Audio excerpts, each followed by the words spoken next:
The violation letter said I owed $500 for an unauthorized structure visible from the street. The structure was a little free library with a paint job my 8-year-old picked and a roof I cut from cedar shingles. I didn't yell. I read our governing documents, got out a highlighter, and then I invited the entire neighborhood to a recall meeting where I brought one thing the board didn't, the rules and half the proxies. I'm Erin Walsh 34, project manager, lover of overbuilt spreadsheets, and apparently the kind of person who gets in trouble for sharing books. My family moved to Sunfield's HOA, a 142 home subdivision outside Phoenix last year. 3 bedrooms, 2 baths, 1 spiky palm tree that looks like it has opinions. The neighborhood is neat, beige stucco twims, desert landscaping, and sidewalks that turn into oven racks in July. It's also got an HOA board that favors phrases like strict compliance and architectural harmony, which I learned the hard way when I planted a basil pot in the front courtyard and got a note that read, "Herbs are not decorative." When school let out last spring, my daughter, Nora, and I built a little free library. I spent my high school summers working in a wood shop, so cutting and sanding felt like saying hello to an old friend. Nora painted it turquoise with tiny yellow sunbursts on the sides. We bolted it to a 4x4 post 3 feet back from the sidewalk, near our front window where kids heading to the pool would see it. I registered it with a little free library organization, got a cute metal charter sign with a number, and put in a starting lineup: Diary of a Wimpy Kid, The Secret Garden, 2 mysteries from a book sale, and a battered copy of Charlotte's. Web that looked like it had survived a decade of bedtime. It was a hit for exactly 9 days. On day 10, a white SUV rolled past slowly. The driver board president, Martin Hale, did a double take like our library had insulted his lawn. That night, an email arrived from the property manager, Carla. Notice of violation, unauthorized architectural change. According to her, our library violated CC&Rs 5.3, no structures visible from the street without Architectural Review Committee approval, and 7.1, no signage. Fine, $500, due in 15 days, escalating by $25 day thereafter. I read it twice and then a third time, because sometimes reading is an act of self-defense. Can a library be a sign? Nora asked, peering over my shoulder. Apparently, I said, if it has words. Evan, my husband, leaned against the counter. We'll appeal, he said in his paramedic voice, the one that makes chaos do what he asks. I pulled out our welcome packet binder. Somewhere between parking and paint colors, there had to be a line that would save us. I found the fining policy first. Before any fine, the owner must receive written notice and an opportunity to be heard by an impartial committee. The board couldn't be judge and jury. A separate covenants committee had to handle hearings. Also, the schedule listed $100 per violation, not $500, and $10 per day thereafter, not $25. Okay, I said, pointing. They skipped the hearing and invented numbers. Maybe it's a template error, Evan offered. Or, I said, thinking of Martin's slow roll, it's fundraising. I emailed Carla politely. I received the notice. Per the fining policy and Arizona law, please schedule a covenants committee hearing. Also, where did the $500 amount come from? The policy lists $100. Her reply took 4 hours and 6 minutes. The board adopted an updated fine schedule last month. The covenants committee is not currently active. The board will hear this matter at the next meeting. 2 problems in 42 words. Our CC&Rs require the committee to exist, and updates to the fine schedule must be distributed to owners before enforcement. Also, the board will hear this matter was not just wrong. It was convenient. I wrote back, attaching a scan of CC&R. 9.4 and the fining policy. Please provide a copy of the approved updated fine schedule with proof of distribution and the minutes where the Covenants Committee was dissolved and replaced with board hearings. I CC'd the generic board email and my own hot anger. Martin replied this time, "We will not debate governance by email. You should have sought RK approval prior to installing a structure. Remove it and pay the fine." I stared at the screen until the words blurred. I love rules. I live for calendars. I would have asked for RC approval if I thought a birdhouse-sized box for books needed it. The arcade guideline said, sheds, play structures, exterior paint, not tiny blessings.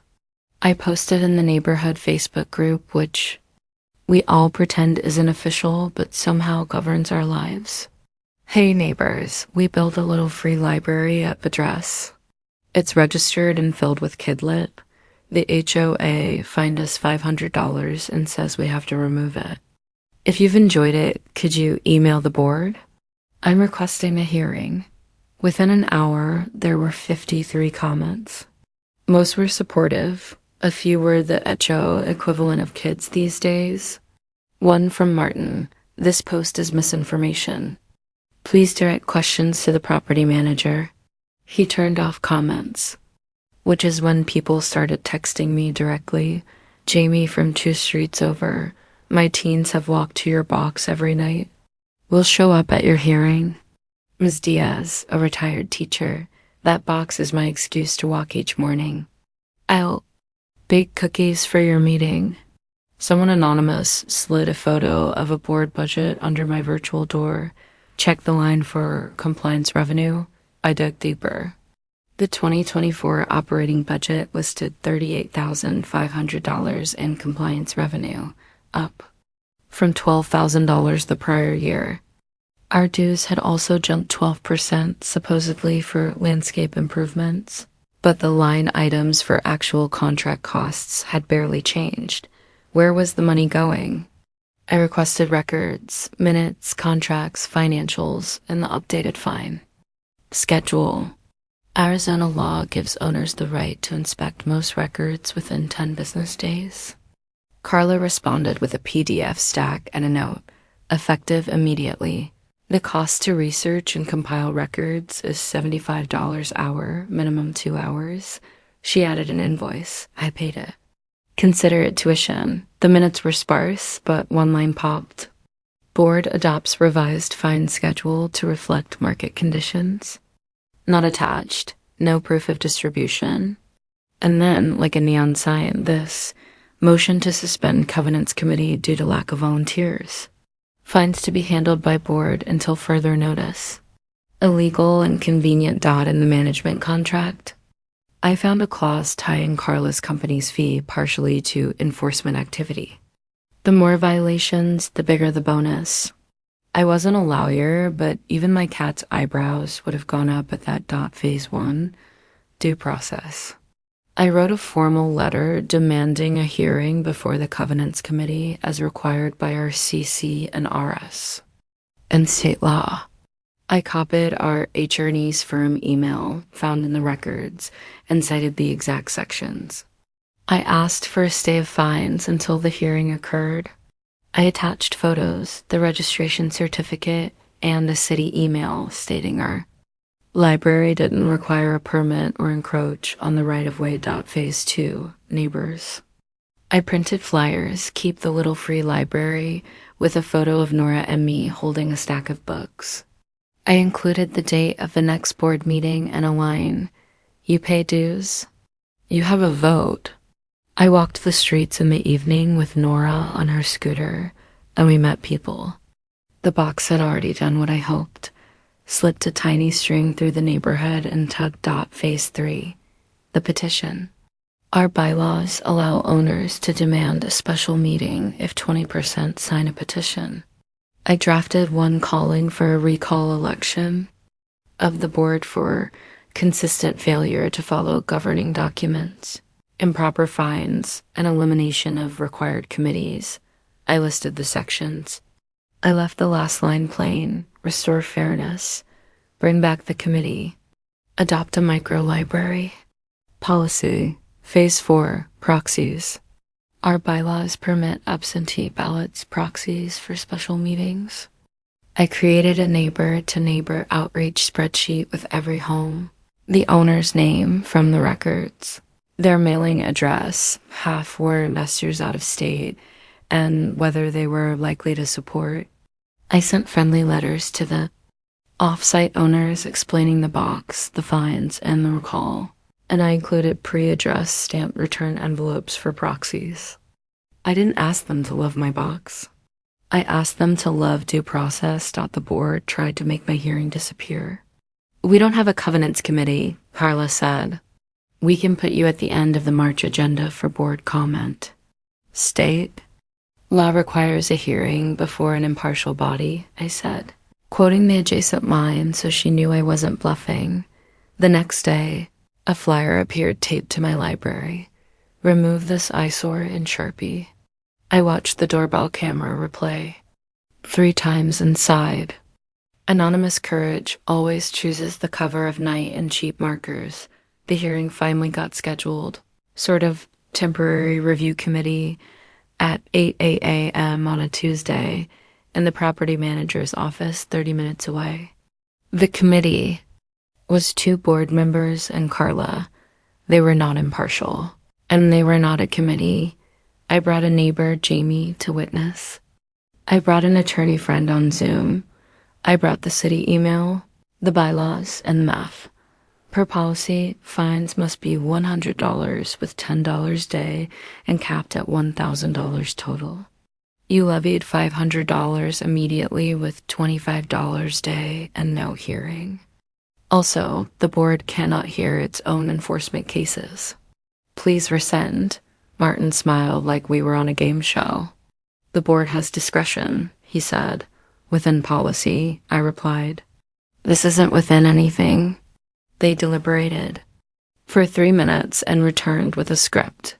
We'll reduce the initial fine to $100 if you remove the library within 7 days. So the problem isn't the amount, I said. It's the library. Correct, Martin said, relieved to have found something to be firm about. I didn't argue. I walked home and did what they asked me to do while I finished doing what I planned. I took the library down. Nora watched, crestfallen. Are they allergic to books? They're allergic to being wrong, I said. We'll put it back up the right way. Isn't having permission the right way? She asked. Sometimes the right way is getting new permission from the right people, I said, and making sure they can't ignore the rules they wrote. We stored the box in the garage. For 2 weeks, kids came by and stood on our lawn, confused. I put a basket of paperbacks on a chair by the front door, and Evan made a sign, pop-up book swap, take 1, leave 1 hours, whenever you want. It wasn't a structure. It was an arrangement. In those 2 weeks, our petition hit 41. Signatures 29% of the neighborhood. The proxies started coming back thick as envelopes in a college admissions office. Out-of-state owners wrote little notes. I hate HOAs, but like books. Good luck. We rent. Kids love libraries. Please stop raising dues. We were at 61 proxies before the meeting was even scheduled. The board tried to stall. The petition is invalid due to improper wording, Carla wrote. It must specify each director's name. It did. Also, the meeting must be in 60 days. They set it for a Thursday night in the elementary school cafeteria. I reserved a church hall down the block as overflow. I printed copies of the CC&Rs, sections I'd be citing. I printed the budget pages with compliance revenue highlighted.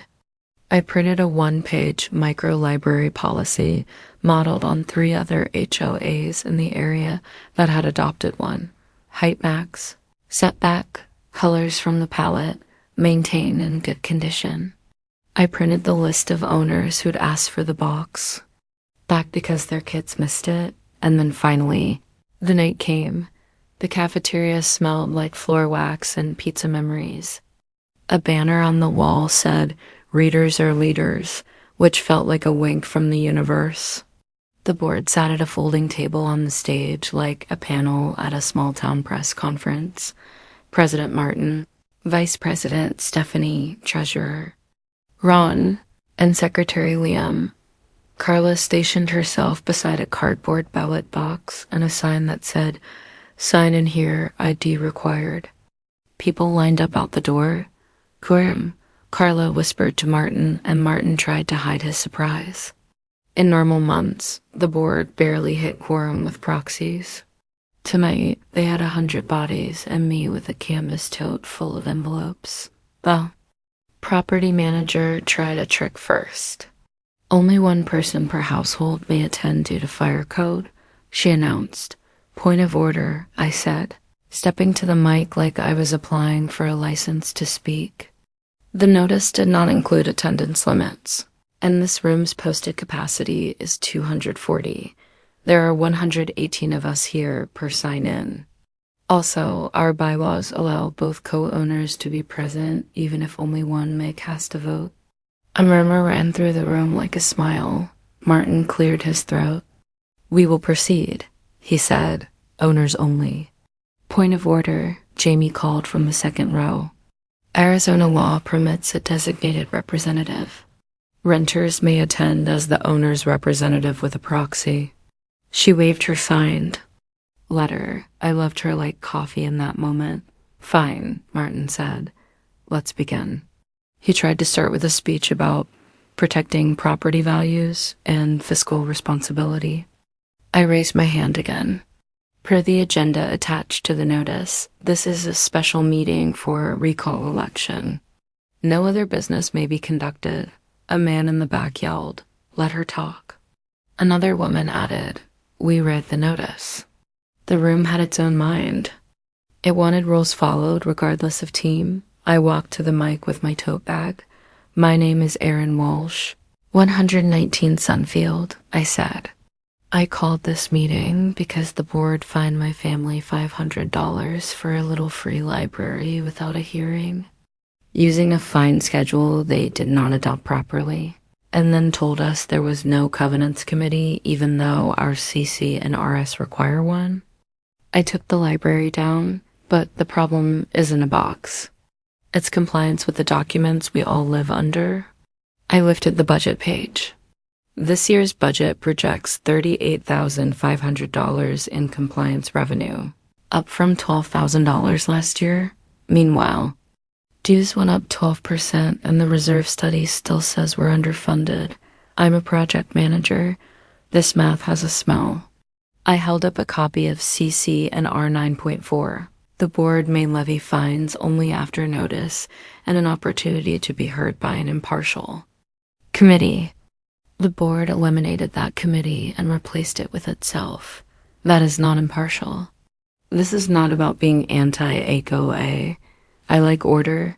It's about the board following the rules it enforces. I held up a one-page draft policy. Here is a micro-library rule other HOAs use. Max height 4 feet, setback 3 feet from sidewalk, colors from the palette, registered, maintained. This is what grown-up governance looks like. Clear, fair, possible. I unfolded a piece of paper and read names. These are the owners who asked me to read their statements. Ms. Diaz at 123 says the box got her walking again. The Patel family at 44 says their kids met 3 neighbors they didn't know. The Kings at 67 rent out their house. Their tenants' kids cried when the box disappeared. And Mr. Ortiz at 88 says he's on a fixed income and fines scare him more than weeds. I took a breath. This recall isn't personal. It's procedural. If you want to enforce the rules, follow them first. I stepped back. Jamie handed me the stack of proxies like delivering a baby. Carla started to say something about validation. I had already color-coded them by address. Per the bylaws, I said into the mic, recall votes are cast by secret ballots. Must list each director separately. I move that we use the pre-printed ballots and 2 independent tellers not affiliated with the board or the management company. Murmurs, then nods. Stephanie glanced at Martin. He nodded once tight. This was not their first rodeo, but it was mine, and I had come with a map. 2 volunteers emerged like heroes in sneakers. Ms. Diaz with cookies and a retired accountant named Harold, who had brought his own calculator for fun. They counted. In pairs at a table, we moved to the center like an altar. While they tallied, the board tried to regain ground. Martin gave a small speech about precedent and visual clutter. He showed a slide of a garish 10-foot inflatable snowman, nowhere near our neighborhood, and warned of slippery slopes. The room was unimpressed. The room had already read the CC&Rs. Harold cleared his throat and handed me a piece of paper with numbers that felt like a weather report I could trust. Results, I said, my voice steady. For recall of President Martin, yes, 78, no, 29. For recall of Vice President Stephanie, yes, 74, no, 33. Treasurer Ron, yes, 77, no, 30.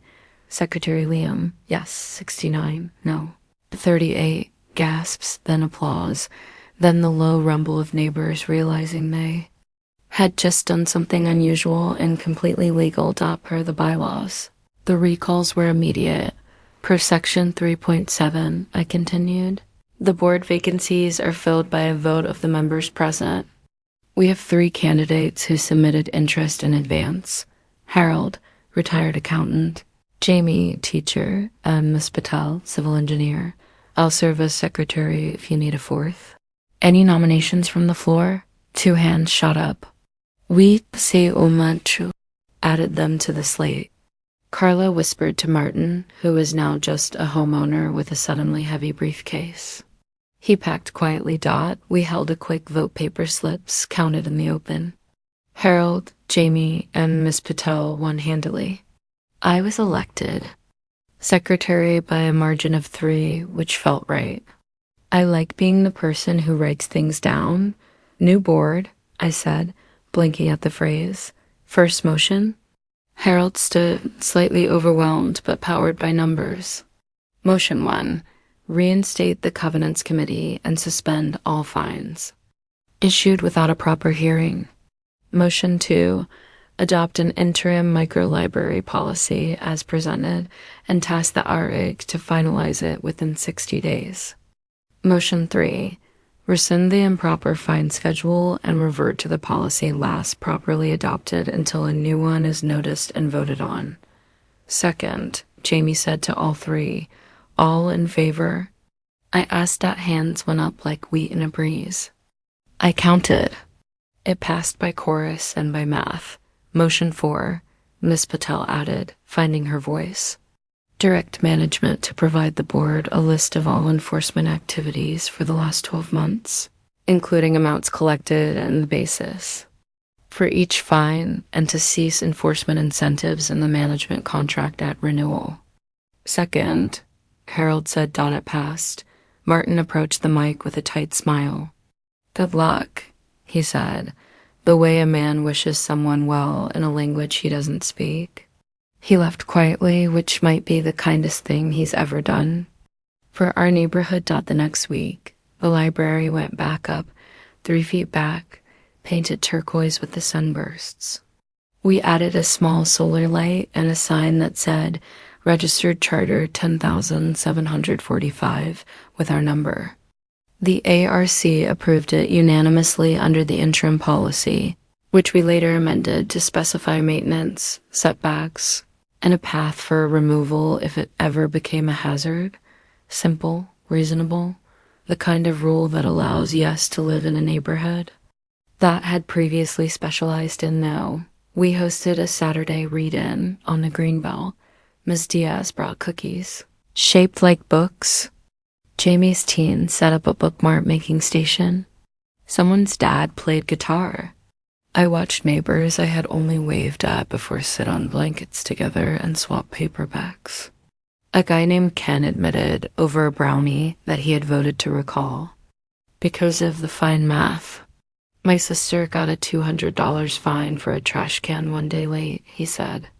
The board told her to be grateful it wasn't $500. I don't like living in fear of garbage day. As secretary, I dove into the records with Harold.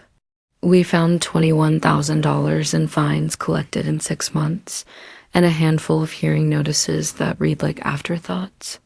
We put enforcement on pause until the Covenants Committee could be reconstituted, with actual volunteers who weren't also directors.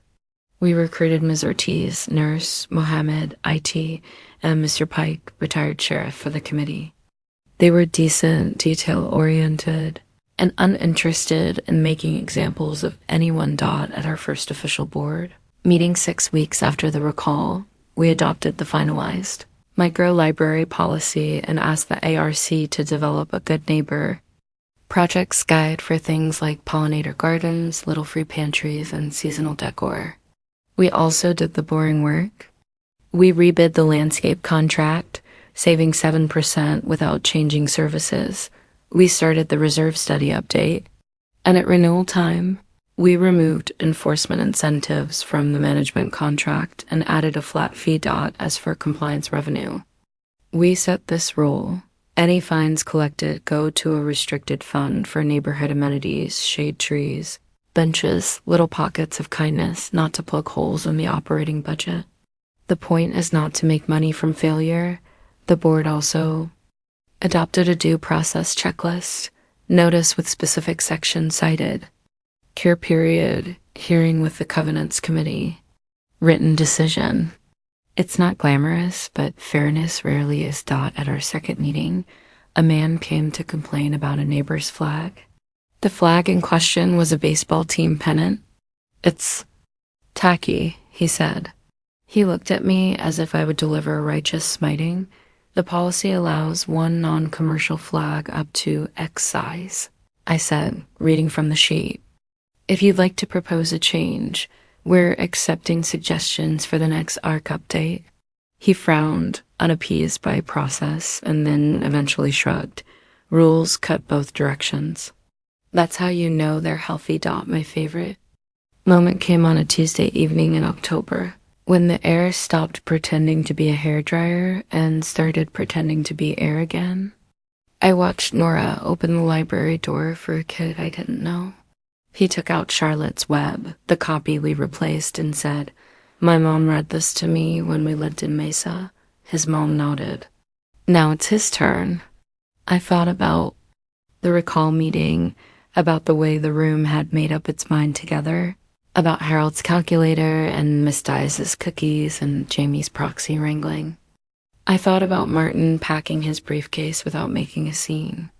I thought about the budget line for compliance revenue, and how, in the hands of people who started with yes, a line item could stop being a threat and start being zero.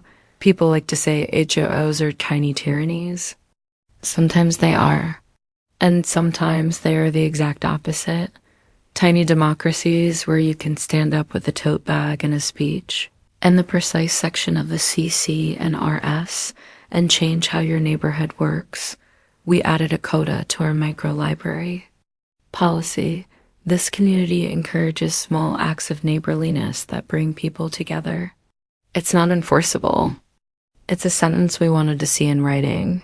On the day we installed the new solar light on the library, a white SUV rolled by. It slowed, then stopped.